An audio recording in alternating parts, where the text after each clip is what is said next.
Hello friends, welcome to my channel study Adda. और आज मैं आप लोगों के लिए फिर से एक 25 क्वेश्चन का सेट लेकर आ गया हूं, जो आपका आने वाले कोई भी एग्जाम हो उसके लिए बहुत ज़्यादा फायदेमंद साबित होगा। तो बिना किसी टाइम वेस्ट किए चलिए शुरू करते हैं। इसमें जो पहला क्वेश्चन है, राष्ट्रसंघ का सपना किस वर्ष हुआ था? तो राष्ट्रसंघ का सपना जो हुआ था वो होता 1920 में, यानी कि ऑप्शन नंबर बी जो है इसका आंसर होगा। इसके साथ ही आप ये भी ध्यान रखेंगे कि संयुक्त राष्ट्र का सपना 1945 में हुआ था। अगला जो क्वेश्चन है वो ये है कि फिलीपींस की मुद्रा क्या है? तो फिलीपींस की जो मुद्रा है वो है पेसो, यानी कि ऑप्शन नंबर ए जो है इसका आंसर होगा।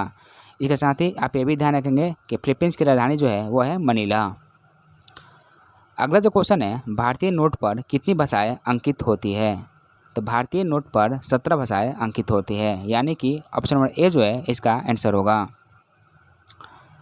अगला जो क्वेश्चन है, राष्ट्रीय एकता दिवस कब मनाया जाता है?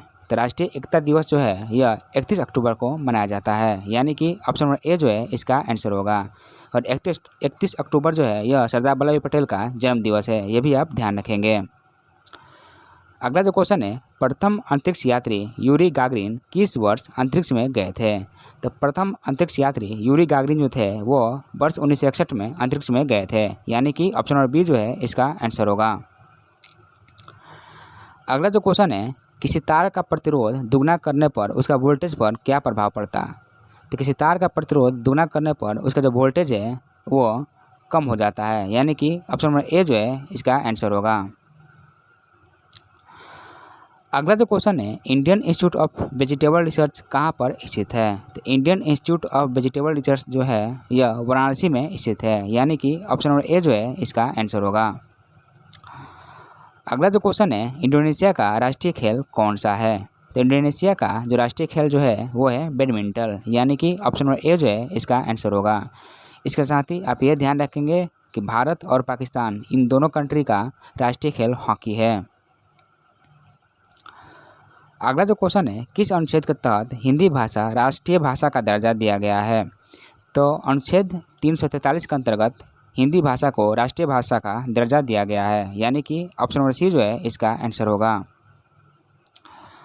अगला जो क्वेश्चन है, टीपू सुल्तान मस्जिद किस शहर में स्थित है? तो टीपू सुल्तान मस्जिद जो है यह कोलकाता में स्थित है, यानी कि ऑप्शन नंबर ए जो है इसका आंसर होगा। अगला जो क्वेश्चन है वो ये है कि कौन सा मुगल शासक ज्योतिष पर विश्वास रखता था और सप्ताह में 7 दिन अलग अलग रंग का वस्त्र पहनता था? इसका जो आंसर होगा वो होगा ऑप्शन नंबर सी हुमायूं। अगला जो क्वेश्चन है, भारत में प्रथम मदरसा किस गवर्नर जनरल के शासनकाल में खोला गया था? तो भारत में प्रथम मदरसा कोलकाता में खोला गया था, जो कि वारेन हेस्टिंग के शासनकाल में खोला गया था। इसको आपको ध्यान रखना है, यानी कि इसका जो आंसर होगा वो होगा ऑप्शन नंबर ए। अगला जो क्वेश्चन है, कौन सा मुगल शासक था जिसका राज अभिषेक 2 बार हुआ था? तो वो मुगल शासक जो था जिसका राज अभिषेक 2 बार हुआ था वो था औरंगजेब, यानी कि ऑप्शन नंबर बी जो है इसका आंसर होगा। अगला जो क्वेश्चन है, मुस्लिम लीग किस अधिवेशन में सर्वप्रथम पाकिस्तान की मांग की थी? तो मुस्लिम लीग ने लाहौर अधिवेशन 1940 में सर्वप्रथम पाकिस्तान की मांग की थी, यानी कि ऑप्शन नंबर बी जो है इसका आंसर होगा। अगला जो क्वेश्चन है, इंडोनेशिया की राजधानी जकार्ता की प्राचीन नाम क्या था? तो इंडोनेशिया की राजधानी जकार्ता जो है इसका प्राचीन नाम जो था वो था बटाविया, यानी कि ऑप्शन नंबर ए जो है इसका आंसर होगा। अगला जो क्वेश्चन है, भद्रावती लौह इस्पात कारखाना कहाँ पर स्थित है? तो भद्रावती लौह इस्पात कारखाना जो है यह कर्नाटक में स्थित है, यानी कि ऑप्शन नंबर बी जो है इसका आंसर होगा। अगला जो क्वेश्चन है वो ये है कि संविधान का सबसे बड़ा भाग कौन सा है? तो संविधान का सबसे बड़ा भाग जो है वो है भाग 5, यानी कि ऑप्शन नंबर ए जो है इसका आंसर होगा। अगला जो क्वेश्चन है, विधि द्वारा स्थापित प्रक्रिया किस देश के संविधान से अपने संविधान में लिया गया है?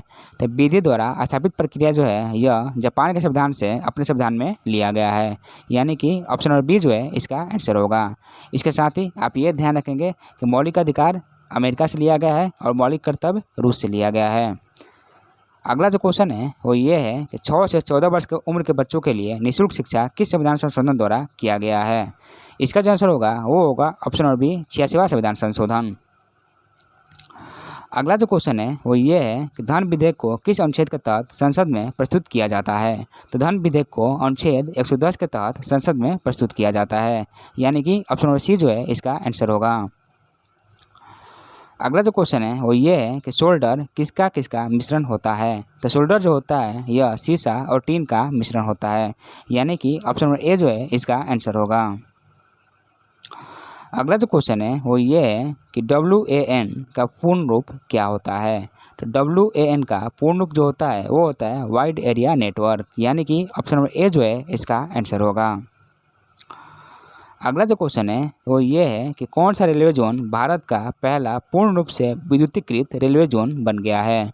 इसका जो आंसर होगा वो होगा option number A Paschim Madhya railway, यानी कि पश्चिम मध्य रेलवे जो है ये भारत का पहला पूर्ण रूप से विद्युतीकृत रेलवे जोन बन गया है।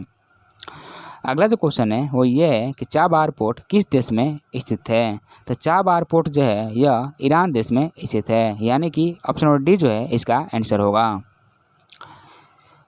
और मेरे सेट का जो लास्ट क्वेश्चन है वो ये है कि मंडोली केला का GI टैग किस राज्य को दिया गया है। तो मंडोली केला का GI टैग गोवा राज्य को दिया गया है, यानी कि ऑप्शन नंबर ए जो है इसका आंसर होगा। इसके साथ ही आप ये ध्यान रखेंगे कि गोवा के मुख्यमंत्री प्रमोद सावंत है। तो चलिए मिलते हैं नेक्स्ट वीडियो के साथ। Thank you.